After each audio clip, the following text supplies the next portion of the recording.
Hola amigos y amigas del canal Tus Clases de Ciencias. Este vídeo corresponde al curso de primero de bachillerato de física y en él vamos a ver la parte teórica del tema 2 de física que trata sobre la cinemática. Es una continuación del tema anterior de cinemática, pero en este caso vamos a ver casos concretos, movimientos muy concretos y muy habituales, y es un tema más aplicado al día a día. El esquema del tema es el siguiente. El primer punto va a ser estudiar el movimiento rectilíneo uniforme. Es un movimiento bastante habitual y lo vamos a repasar. Es sencillo, pero bueno, es bastante habitual en la vida cotidiana y vamos a estudiar las fórmulas y todo lo que conlleva. Luego, en el capítulo 2 vamos a estudiar en concreto el movimiento rectilíneo uniformemente acelerado. Y aquí tenemos varias causísticas. Bueno, aparte de ver el caso general del movimiento rectilíneo uniformemente acelerado, tenemos un caso o unas causísticas muy concretas que son los movimientos rectilíneos bajo la acción de la gravedad, y tenemos tres casos concretos que vamos a estudiar, que son la caída libre, el lanzamiento vertical hacia arriba y el lanzamiento vertical hacia abajo. Y luego, dentro del movimiento rectilíneo uniformemente acelerado, vamos a ver un caso concreto que ya se complica más, porque ya es un movimiento que se desarrolla en dos dimensiones, en el eje X y en el eje Y, que es el tiro parabólico. Bien, y como tercer capítulo del tema vamos a estudiar el movimiento circular. El primer capítulo eh, trata sobre el movimiento rectilíneo uniforme.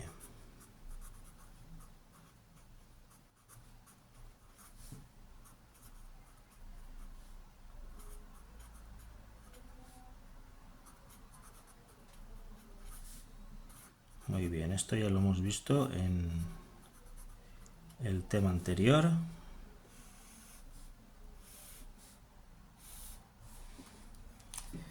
¿Y cuáles son las características básicas, fundamentales del movimiento rectilíneo uniforme? Pues bien, pues trayectoria rectilínea y módulo de la velocidad, como si es rectilíneo uniforme es constante. ¿Vale? Es muy sencillito. Trayectoria rectilínea y módulo de la velocidad constante, es decir, un objeto que se mueve en línea recta a la misma velocidad todo el tiempo. ¿Vale? Esto yo creo que está claro.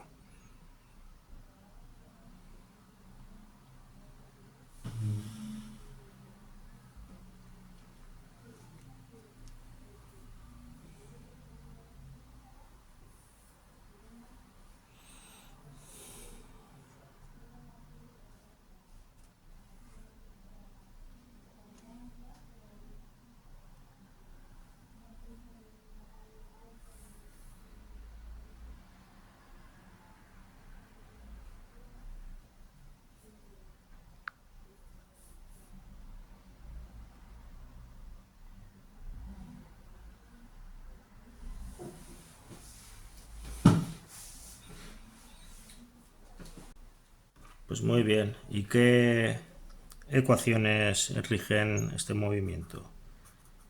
Pues el desplazamiento es el desplazamiento inicial más la velocidad por el tiempo. Y si estamos hablando en magnitudes escalares, desplazamiento es el desplazamiento inicial más la velocidad por tiempo. Si consideramos que la velocidad inicial es el desplazamiento inicial es cero, tenemos la fórmula que hemos visto durante los cursos pasados una y mil veces, que es Espacio igual a velocidad por tiempo. Espacio igual a velocidad por tiempo. Esto lo habrán dicho miles de veces en los cursos anteriores. Bien, este movimiento no tiene más misterio. Hay que aplicar esta fórmula y es para casos muy concretos y muy sencillos. Pero en la práctica tenemos otros tipos de movimientos más complejos. Y uno de ellos es el movimiento rectilíneo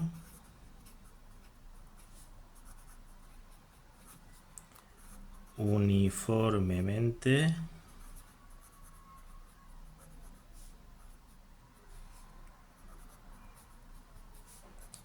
acelerado. Aquí también, para acostumbrarnos a las abreviaturas, pues este le llamamos MRU y este MRUA.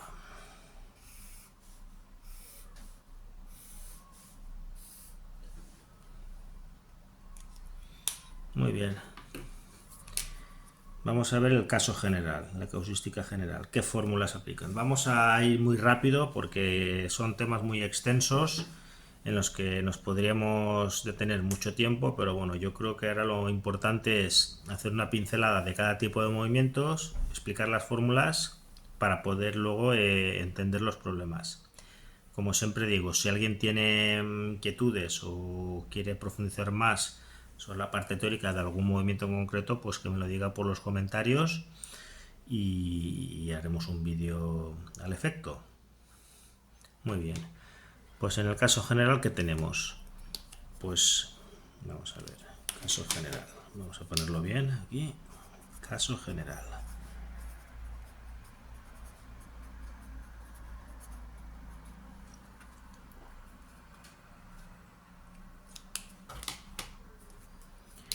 Pues aquí tenemos que el movimiento rectilíneo uniformemente acelerado pues presenta una trayectoria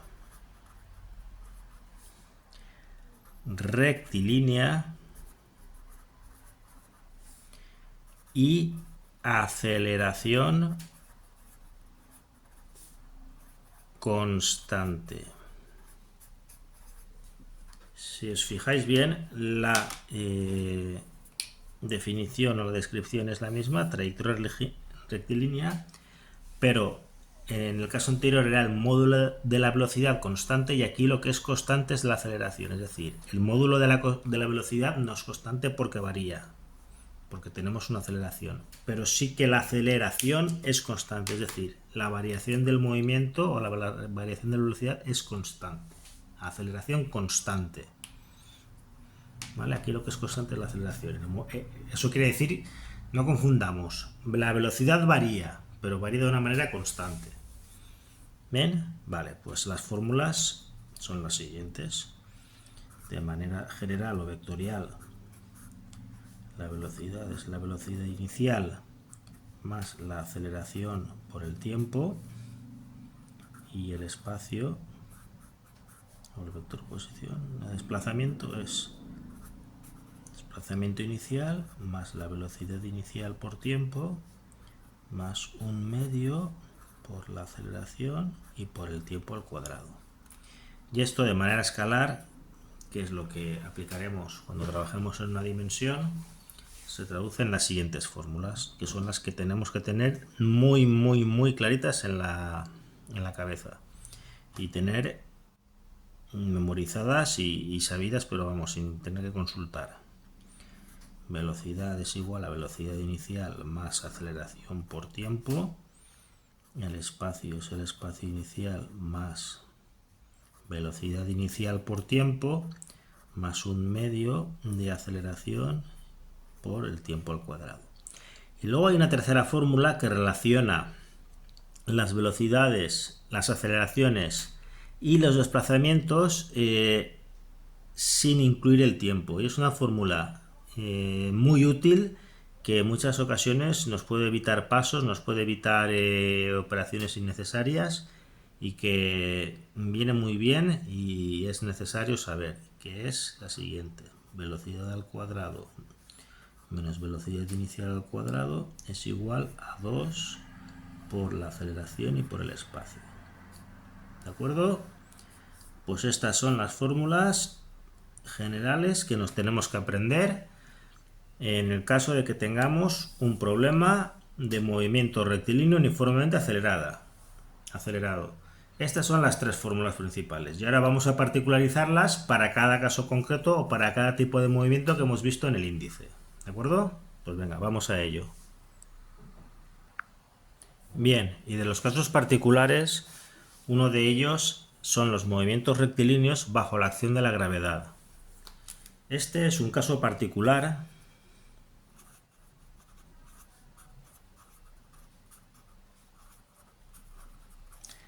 de movimiento rectilíneo uniformemente acelerado, donde ya nos dan el valor de la aceleración.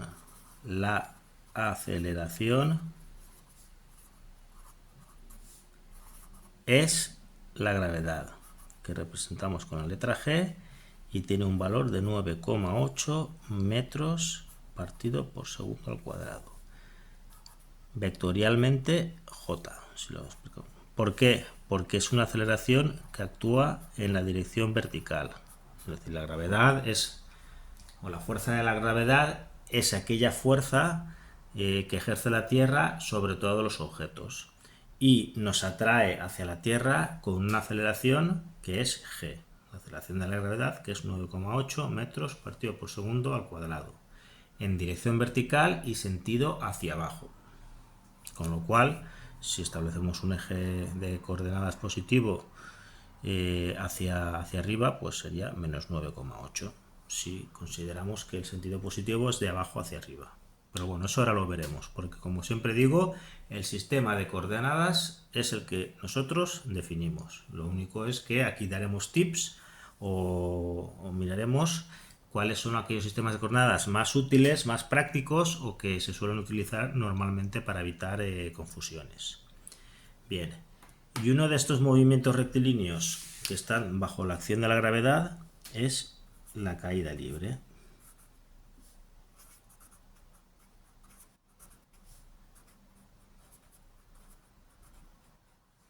Bien, ¿y qué es la caída libre? Pues no es ni más ni menos que tenemos un objeto que dejamos caer. Dejamos caer sin aplicarle ninguna fuerza. Es decir, tenemos algo entre las manos y lo soltamos. Pues a ver si me sale un dibujito más o menos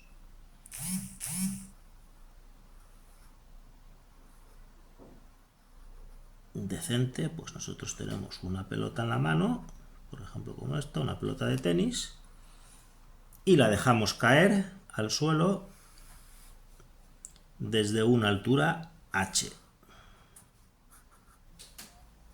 ¿Vale? La soltamos y la dejamos caer. Bien, vamos a ver las particularidades de este movimiento con las fórmulas generales que hemos visto anteriormente. Bien, vamos primero a poner las características de este tipo de movimiento. Bien, el primero es que se deja caer un cuerpo desde una altura h. ¿Vale? Esta es la altura desde la que dejamos caer el cuerpo. Importante, y os lo he dicho anteriormente, y siempre lo diré, definir nuestro sistema de coordenadas. Siempre.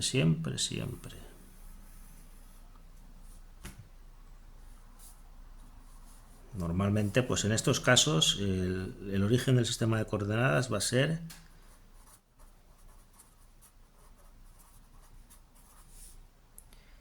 la superficie de la Tierra.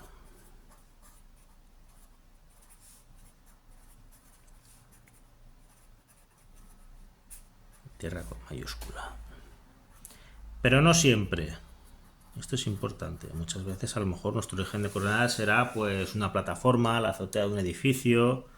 En fin, como siempre digo, el sistema de coordenadas siempre tenemos que definirlo. Pero bueno, lo habitual en muchos ejercicios será que nuestro origen de coordenadas, o por lo menos nuestro origen de coordenadas en el eje Y, sea la superficie de la Tierra. Y otra cosa muy importante, que viene implícita en la definición de caída libre. La velocidad inicial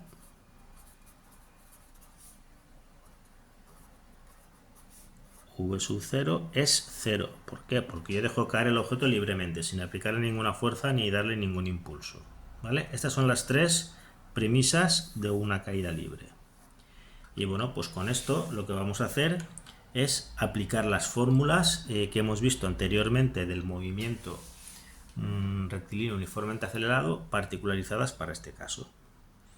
Entonces, aquí como estamos en el eje vertical, en lugar de hablar de desplazamiento y utilizar la letra S, podemos utilizar la letra Y, que es la que nos representa la posición en el eje vertical. Entonces, la Y será la altura inicial, que es h, más la velocidad inicial por tiempo, más un medio de la aceleración por el tiempo al cuadrado. ¿Qué es lo que pasa aquí? La velocidad inicial es 0 y la aceleración es menos g, porque vamos a considerar un eje de coordenadas con el sentido positivo de la Tierra hacia arriba. Entonces nos queda que I es igual a h menos un medio de g por t al cuadrado. Y la siguiente fórmula, que es la velocidad inicial más aceleración por tiempo, quedaría igualmente, haciendo las mismas consideraciones, quedaría que la velocidad es igual a menos g por t. ¿Vale? Estas son las fórmulas de la caída libre. Nosotros establecemos nuestro sistema de coordenadas de esta manera: x e y. Esto es, digamos, la superficie de la Tierra. Nuestro sistema de coordenadas es positivo desde la superficie de la Tierra hacia arriba, con lo cual la gravedad o la aceleración de la gravedad tiene un sentido negativo, según el sistema de coordenadas que hemos empleado. Entonces esto lo podemos ver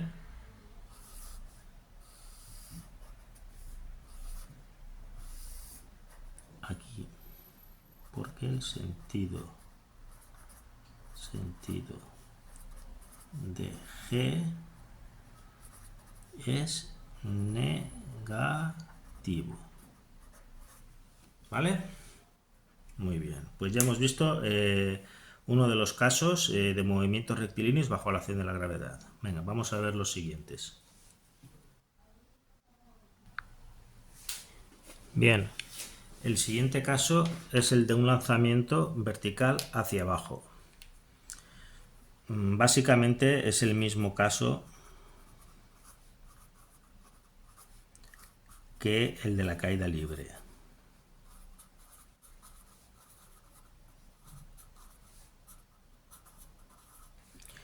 Pero en este caso la única diferencia que hay es que la velocidad inicial es diferente de 0 y hacia abajo, es decir, en lugar de soltar el objeto le damos un impulso hacia abajo, con lo cual le proporcionamos una velocidad inicial al objeto.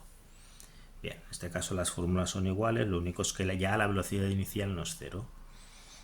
Pues entonces tendremos las fórmulas, bien, las mismas fórmulas que antes.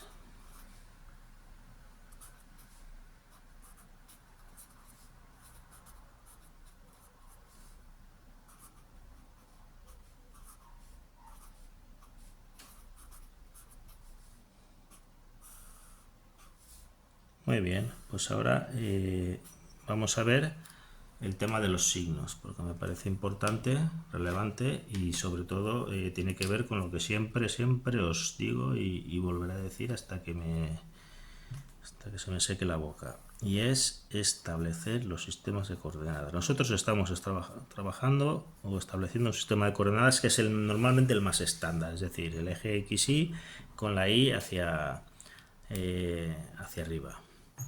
Bien, pues en este caso tenemos, como en el caso anterior, la gravedad que va en sentido negativo en el eje y la velocidad inicial, como le aplicamos un impulso hacia abajo, con lo cual le damos una velocidad inicial hacia abajo, pues también es negativa. Y de aquí vienen pues estos signos negativos. Pues todo ello tiene que ver con que hemos tomado este sistema de referencia. ¿De acuerdo? Bien, y ahora vamos a ver otro caso que es más enrevesado, porque aquí tenemos, digamos, como dos fases. Y es en el caso de que nosotros hacemos un lanzamiento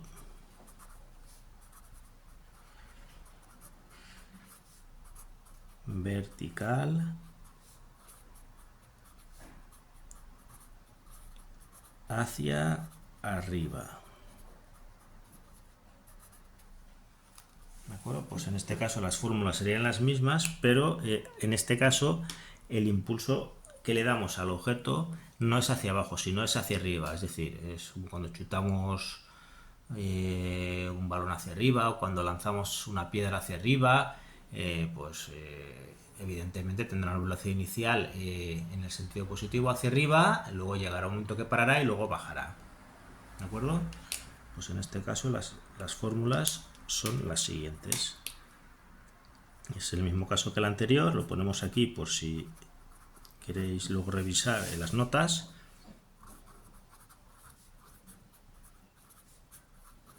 Es el mismo caso que los anteriores, pero con la velocidad inicial diferente de 0 hacia arriba. Es decir, lanzamos algo hacia arriba, una piedra, en fin, lo que sea. Un balón, una pelota, y las fórmulas quedarían pues igualmente, pero vamos a ver el tema de los signos.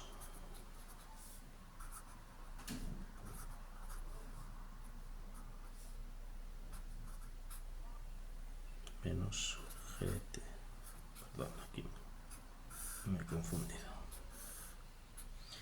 Y hacemos lo mismo que hemos hecho antes.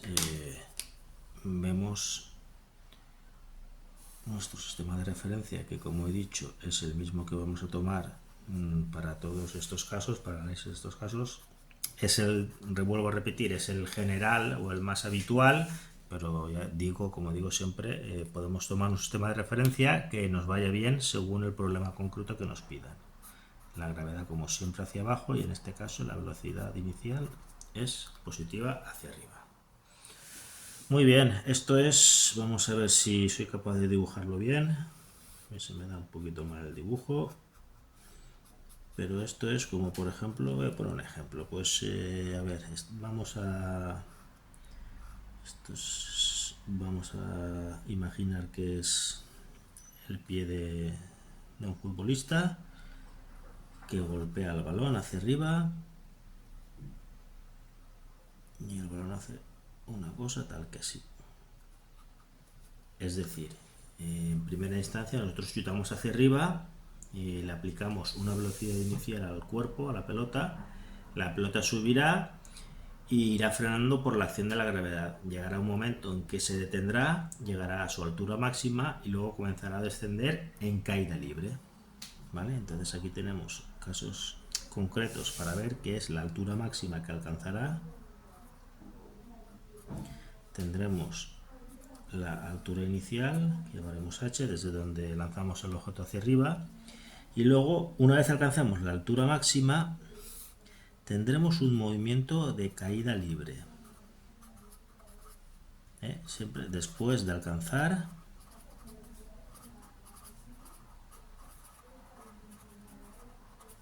la altura máxima. acuerdo? Muy bien, pues vamos a por los siguientes movimientos.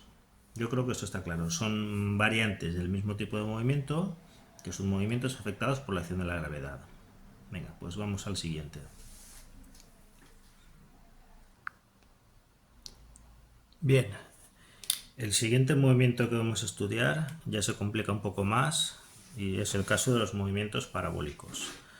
En este caso es un movimiento en el que vamos a trabajar en dos dimensiones, en la coordenada X y en la coordenada Y. Y un movimiento parabólico, pues lo dice la palabra, ¿no? La trayectoria es una parábola. Cuando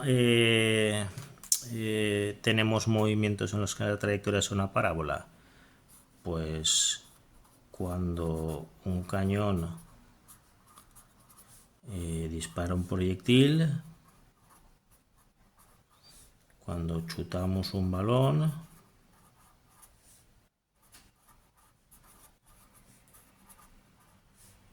etcétera. Cuando lanzamos algo con un determinado ángulo para alcanzar alguna cosa, es decir, pues estamos no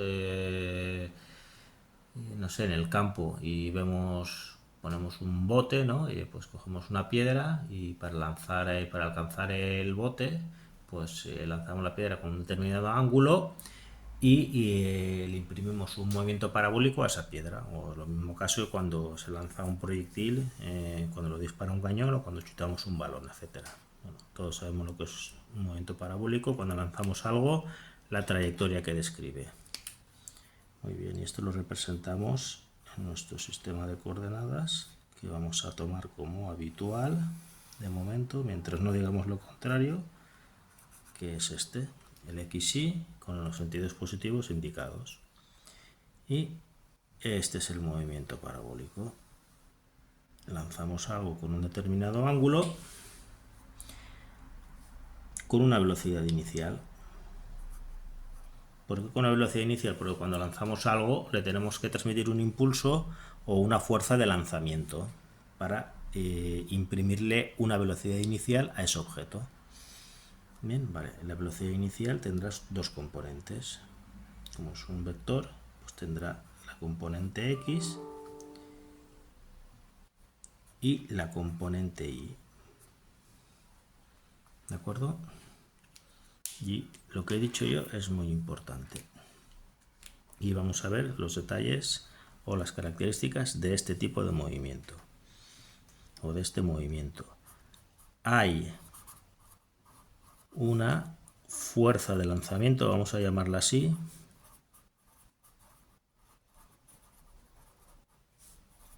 un impulso, como queramos llamarlo, que le da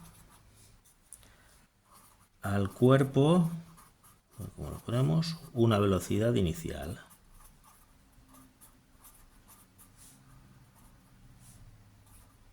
Es decir, esta fuerza de lanzamiento, este impulso, es una fuerza que aplicamos de manera inicial para darle esa velocidad. Luego ya no actúa ninguna fuerza sobre el cuerpo. Todas no, menos una, que es la que hemos visto anteriormente. Durante el resto del movimiento, lo que sí que actúa es la gravedad, la fuerza de la gravedad. ¿De acuerdo? Muy bien, entonces tenemos dos ejes y en cada eje vamos a ver qué movimiento tenemos en cada uno de ellos. En el eje X,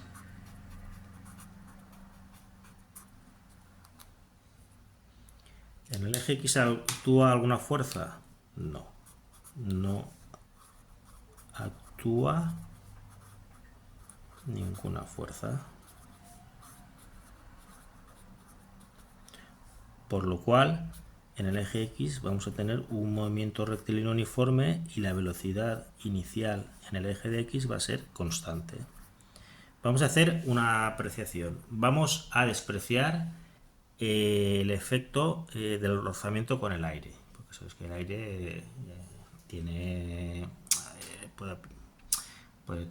puede producir un rozamiento que puede frenar el cuerpo, pero en este caso no lo vamos a considerar, ¿vale? Con lo cual la velocidad en el eje X siempre va a ser constante. La velocidad y va a ser la velocidad inicial que le imprimamos al cuerpo en el eje X. En el eje Y, ¿qué movimiento vamos a tener?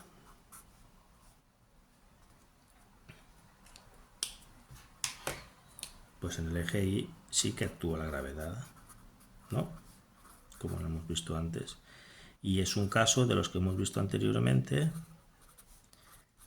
de lanzamiento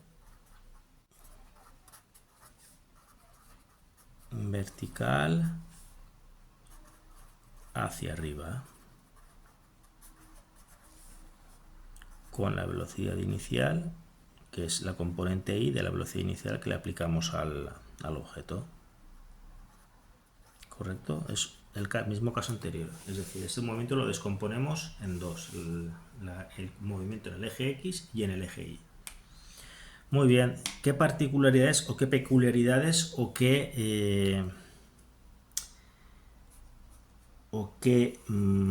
magnitudes o aspectos relevantes nos interesa conocer de este tipo de movimiento? Pues lo vamos a ver ahora. Esto es una parábola que realiza nuestro objeto y vamos a ver cómo se comporta el objeto a lo largo de su trayectoria. Bien. En principio lo lanzamos con una velocidad inicial que tendrá su componente X y su componente inicial Y. Lo lanzamos con un determinado ángulo alfa. Alfa es el ángulo de lanzamiento. Bien, en un punto indeterminado de la parábola yendo hacia arriba, pues tendremos la velocidad inicial X en el eje X y aquí tendremos en el eje Y una velocidad que no sabremos cuál es. Llegaremos al punto de altura máxima. En este punto evidentemente no tendremos velocidad en el eje Y y la velocidad total será la velocidad en el eje X. Y luego ya tomamos la trayectoria descendente, en el que como siempre la velocidad en el eje X es la inicial, tendremos en un punto cualquiera una velocidad Y cualquiera, hasta llegar al punto de aterrizaje, en el que tendremos la velocidad inicial como siempre X y la velocidad inicial y la velocidad en el eje Y final será la velocidad inicial pero en sentido contrario, es decir, hacia arriba. ¿De acuerdo? ¿Y qué aspectos son importantes de saber en este tipo de movimientos? Bueno, aquí nos interesa saber cuál es la altura máxima, que llamaremos h max o I max, y el alcance. Es decir, con mi tiro parabólico, qué distancia hemos alcanzado. Bien, y tenemos estos tres parámetros que nos interesa conocer o que seguramente nos preguntarán, que es TC, llamamos TC, al tiempo de vuelo, es decir, el tiempo que está el objeto realizando la parábola, el alcance máximo, es decir, cuando nosotros hacemos un tiro parabólico es para alcanzar una determinada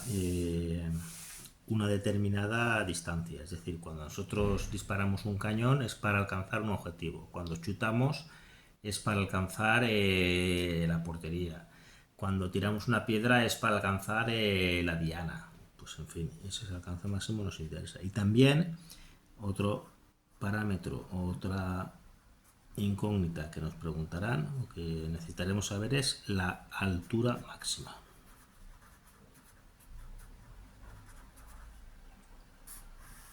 Estas son los tres parámetros, las tres incógnitas, las tres variables que interesan conocer de un tiro parabólico. ¿vale? Y hay una cosa muy importante que quiero comentar de este tipo de movimientos. Y es que, aparte de todo lo que hemos explicado y todas las generalidades, hay una cosa que viene implícita, pero os voy a recordar para que lo tengáis siempre en mente. Como el movimiento en el eje X es un movimiento rectilíneo uniforme, la velocidad es constante, con lo cual la distancia que se recorre en la misma unidad de tiempo es la misma. Es decir, la distancia que hay a un lado del punto donde se alcanza la altura máxima es igual que la distancia que se alcanza en la mitad del recorrido, en la media parte del recorrido, donde el objeto desciende. Y el tiempo también será el mismo al ascender que al descender. Es decir, que aquí el tiempo será igual que aquí y la X aquí será igual aquí. ¿Vale? Siempre tomando como espejo o como divisoria el punto donde se alcanza la altura máxima. ¿De acuerdo? Muy bien, pues vamos a ver las fórmulas. Esto, a mí lo que me gusta de este movimiento es desarrollar, aplicar fórmulas e ir sacando con las fórmulas del movimiento, con las fórmulas generales del movimiento rectilíneo uniformemente acelerado, ir sacando los diferentes parámetros. Pero bueno, os voy a hacer un resumen y os voy a dar las fórmulas que si la queréis os las aprendéis y si no las iréis sacando en los problemas, y a mí me gusta más sacar los problemas porque son fórmulas que no son fáciles de recordar, del tiempo de vuelo, del alcance máximo y de la altura máximo. Venga, pues vamos a verlas ahora.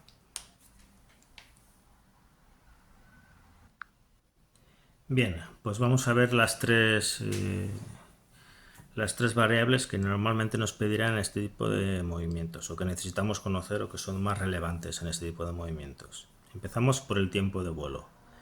¿Vale? El tiempo de vuelo es la condición del tiempo de vuelo es aquel en el que la coordenada y es cero, es decir, cuando aterriza. Tenemos dos tiempos de vuelo, el cero, que es cuando todavía no he despegado, y luego el tiempo de vuelo, que es cuando aterriza, es decir, cuando la I es cero. Y la fórmula, no la vamos a desarrollar aquí, simplemente os la digo, es esta, 2 por la velocidad inicial por el seno del ángulo de lanzamiento partido por G. Bien. La segunda fórmula, el alcance máximo. El alcance máximo es la X con el tiempo de vuelo, es decir, qué longitud, qué distancia en el eje X hemos alcanzado cuando t es el tiempo de vuelo. Y bueno, pues tampoco la desarrollamos, simplemente la escribimos aquí y es esta, velocidad al cuadrado por el seno de 2 alfa partido de G. Y la tercera magnitud que necesitamos saber es la altura máxima. Y la altura máxima se produce cuando la velocidad en el eje Y es igual a 0, porque ya ha parado de subir y solamente tiene velocidad en el eje X, como hemos visto anteriormente. Es lo mismo que cuando veíamos el movimiento en caída, el movimiento afectado por la gravedad, pero con lanzamiento vertical hacia arriba. ¿De acuerdo? Y la fórmula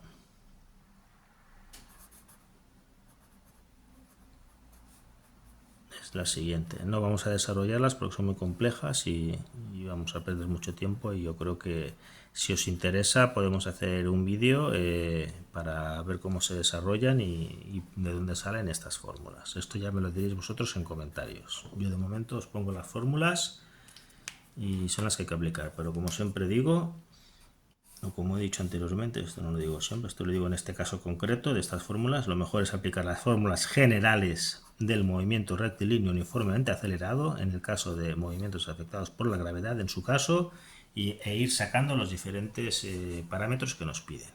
¿De acuerdo? Pues hasta aquí los movimientos rectilíneos uniformemente acelerados. ¿De acuerdo?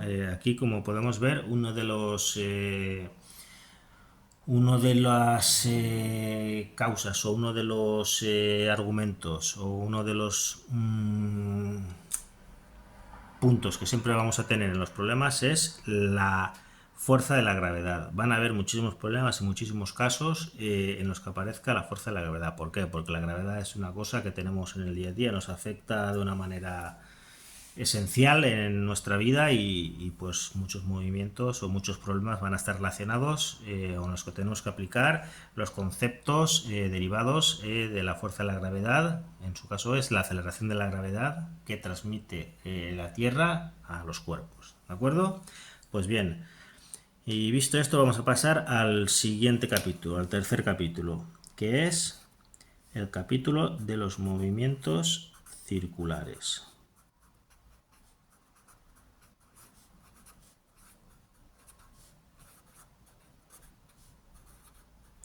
Bueno, os voy a decir que los movimientos circulares son los movimientos que estudian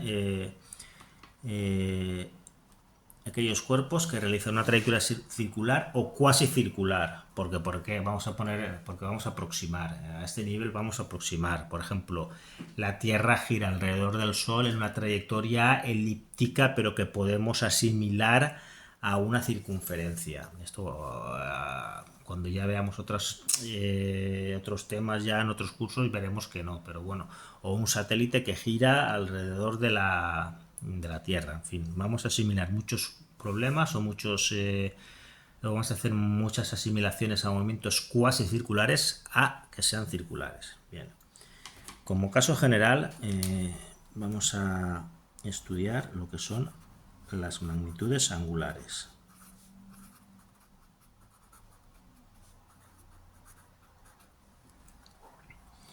Bien, ¿y qué son magnitudes angulares y a qué se refieren las magnitudes angulares?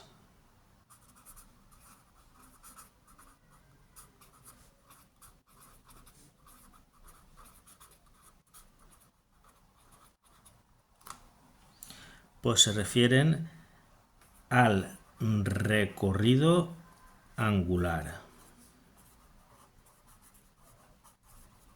es decir, al ángulo barrido.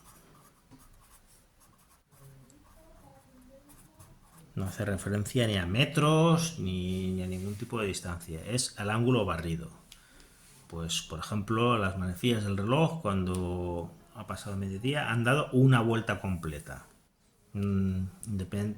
La manecilla del reloj, en función del tamaño del reloj, pues habrá recorrido más o menos metros o centímetros, pero ambos han hecho el mismo recorrido angular, es decir, han dado una vuelta, han hecho el mismo barrido, el mismo ángulo barrido, han barrido el mismo ángulo, como si dijéramos, han dado las mismas vueltas, independientemente de su tamaño. Aquí estamos hablando de ángulos barridos, ¿de acuerdo? Y vamos a hacer una analogía de magnitudes angulares con las magnitudes lineales para entenderlo un poquito mejor, o intentar entenderlo un poquito mejor, porque esto puede ser que al principio cueste un poquito. Vale, aquí ponemos magnitudes angulares.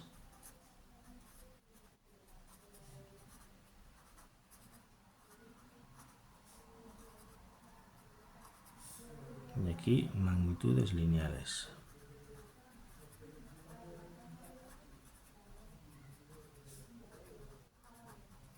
Y vemos cómo se relacionan entre ellas.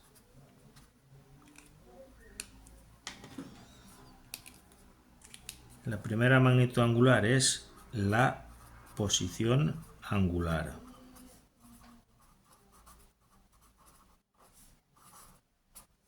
¿Vale? Y se mide en radianes, que es una magnitud que ya hemos visto en matemáticas, que es para medir ángulos. ¿De acuerdo?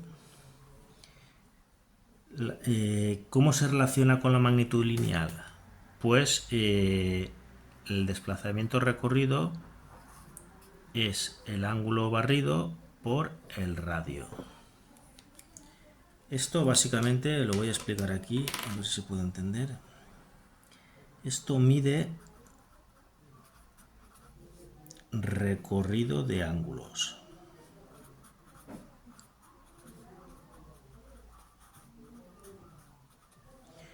Lo voy a intentar explicar aquí en un dibujito. Esto lo que hace es medir el ángulo que barremos, ¿vale? Hemos barrido este ángulo, barremos este ángulo, independientemente de la longitud que tenga la circunferencia. El ángulo que se barre es el mismo, ¿vale? Y luego ya la distancia esta será diferente a esta en función del radio, ¿vale? Que es la relación esta, ¿de acuerdo? Es el ángulo que se barre o el giro que va dando, ¿de acuerdo?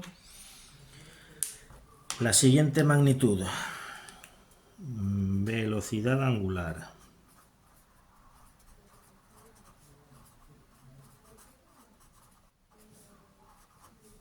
Y se mide en radianes partido por segundo. ¿Qué relación tiene con las magnitudes lineales? Pues la velocidad es la velocidad angular por el radio. ¿Esto qué mide?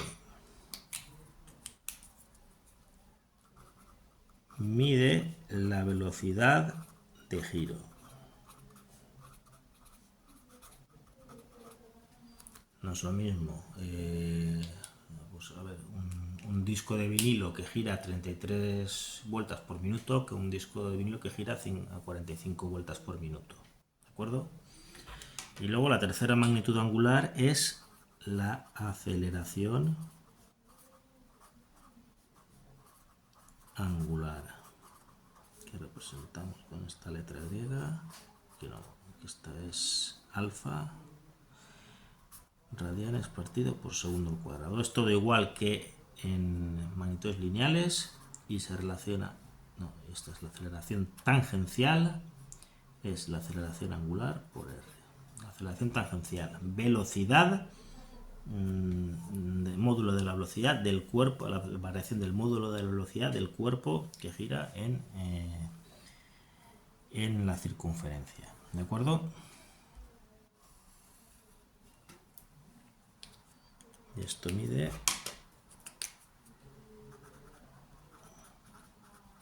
variación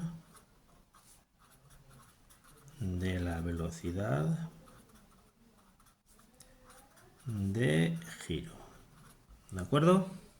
Muy bien, pues vamos a ver más cosas o casos concretos de los movimientos circulares. Estas son las fórmulas generales. Aquí vemos cómo relacionamos, aquí vemos los conceptos y aquí vemos cómo relacionamos estos conceptos o estas magnitudes angulares con las magnitudes lineales, ¿de acuerdo? Venga, vamos a ver casos concretos. Bien, antes de ver los movimientos o los casos concretos, hay un concepto que quería sobre el que quería hacer algunos comentarios porque es muy importante en este tipo de movimientos y es la velocidad angular. Bien, vale. Como hemos visto antes, la velocidad angular guarda la misma relación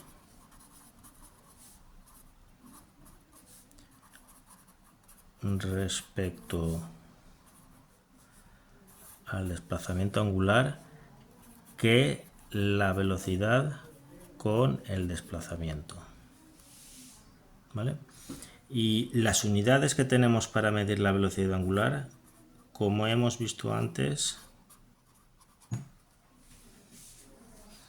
son los radianes partido por segundo, pero también hay una unidad que se utiliza mucho en la vida diaria y que es muy útil y que nos encontraremos, que es las revoluciones por minuto, es decir, el número de vueltas que da el objeto en un minuto. Y vamos a ver la relación que hay entre estas dos unidades. Muy bien, hacemos la transformación. Una revolución por minuto es una revolución partido por minuto. Una revolución son 2 pi radianes, porque una revolución son 360 grados, partido por una revolución. Y un minuto son 60 segundos. Tachamos las magnitudes que no nos interesan y nos quedamos que Una revolución por minuto son pi 30 radianes partido por segundo. ¿De acuerdo? Muy bien. Y hay otra relación muy interesante de la velocidad angular, y es que como estamos en un movimiento circular, vamos a tener sí o sí aceleración normal, por la propia definición de movimiento circular. Entonces vamos a ver la relación que hay entre la velocidad angular y la aceleración normal. La aceleración normal, como vimos en el tema anterior, es la velocidad al cuadrado partido por el radio. La velocidad, por la definición que hemos visto antes y por la relación de magnitudes que hemos visto antes, es velocidad angular por el radio, lo elevamos al cuadrado, y nos queda esta relación, velocidad angular al cuadrado por r. ¿De acuerdo? Muy bien. Y ahora sí que vamos a ver los diferentes movimientos circulares que nos podemos encontrar. Bien, el primer movimiento que hemos visto es el movimiento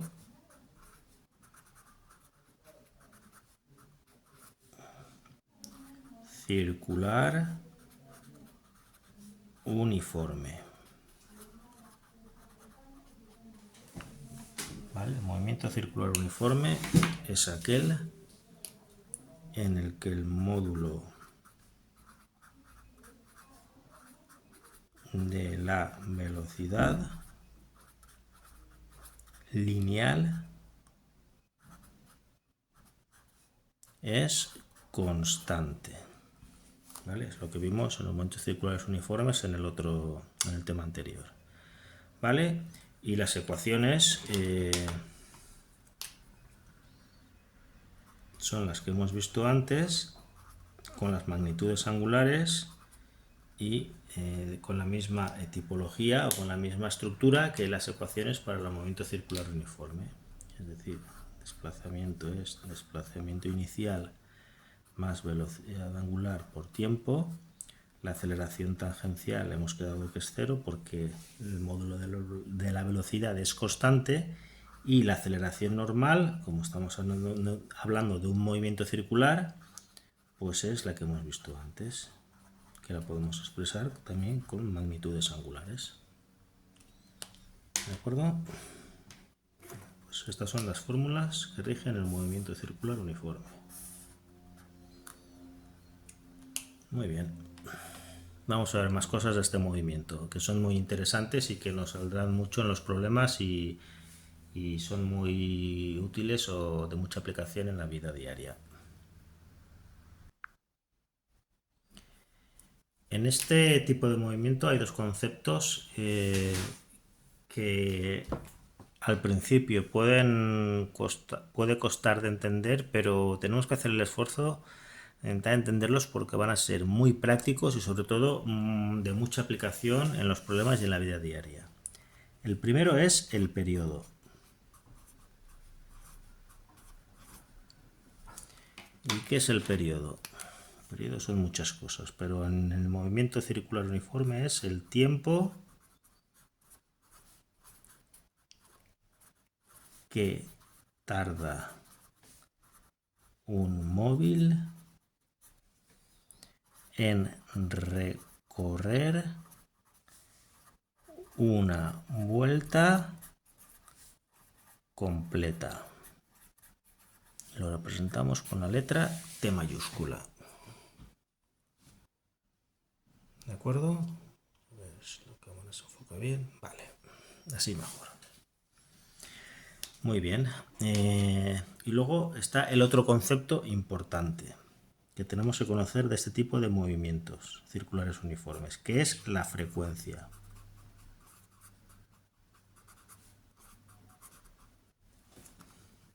¿Y qué es la frecuencia? Pues es la magnitud inversa del periodo.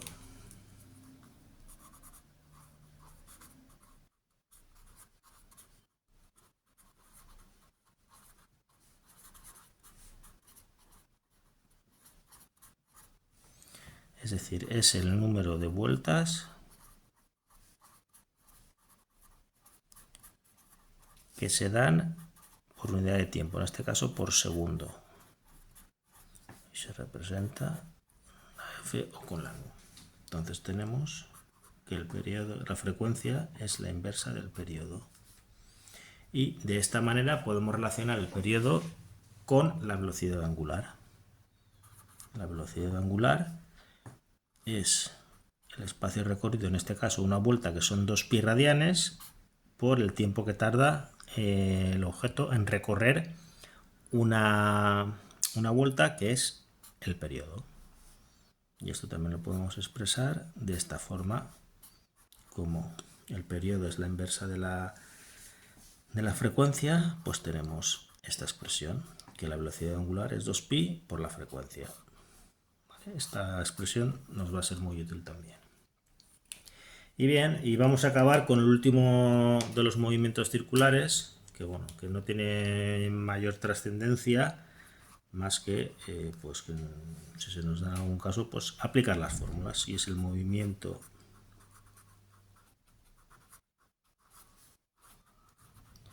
circular uniformemente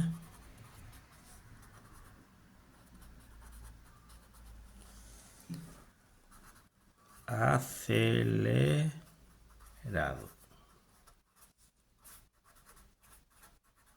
con sus siglas. Bien, aquí no hay más. Aquí aplicamos las magnitudes, las fórmulas de las magnitudes angulares con la misma estructura que tenemos en el movimiento rectilíneo uniformemente acelerado. Y es el ángulo inicial más la velocidad inicial por tiempo más un medio por la aceleración angular por el tiempo al cuadrado. La velocidad angular es la velocidad angular más la aceleración angular por tiempo, y la aceleración, y luego tenemos la fórmula que relacionaba velocidades con aceleraciones y con distancias sin tener en cuenta el tiempo, que era la velocidad angular final menos la velocidad angular inicial es el doble de la aceleración angular por el tiempo al cuadrado. Y bueno, pues si nos sale algún problema de estos, aplicamos la fórmula, las fórmulas correspondientes y ya está.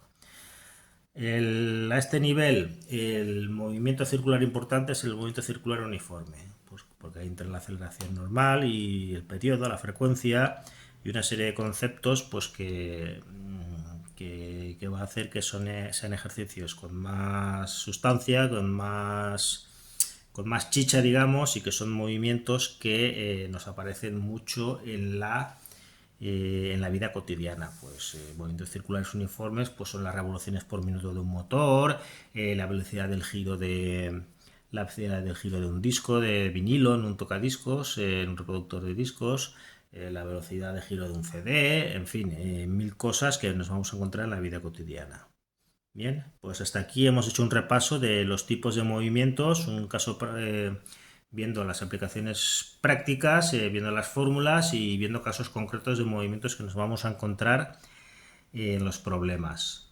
En los siguientes vídeos pues ya resolveremos problemas de cada tipología y ya me vais diciendo si necesitáis conocer o saber alguna cosa más de esto. No me he querido extender demasiado, aunque ha salido un vídeo largo, pero bueno, había que explicar y dar nociones de los movimientos. Si queréis saber más de cómo salen las fórmulas o cualquier cosa, me lo escribís en comentarios y os haría un vídeo para ello. ¿Vale? Pues como siempre digo, espero que este vídeo pues, os haya podido ayudar y bueno, pues si es así espero vuestro like, ¿no? Y de esta manera pues ayudarme a realizar más contenidos como este. No olvides, como siempre digo, suscribirte al canal, donde encontrarás muchas ventajas, pues tener acceso a toda mi colección de clases, ordenadas por materias, cursos y temas, y la posibilidad de enviarme cualquier problema o duda que resolvería de manera individualizada. Así que bueno, pues espero, como siempre digo, vuestro like, vuestra suscripción, y me despido hasta el siguiente vídeo, pues recordando lo de siempre, que esto es una ayuda y que lo importante es vuestro trabajo. Así que nada, espero en todo caso vuestros comentarios y hasta luego.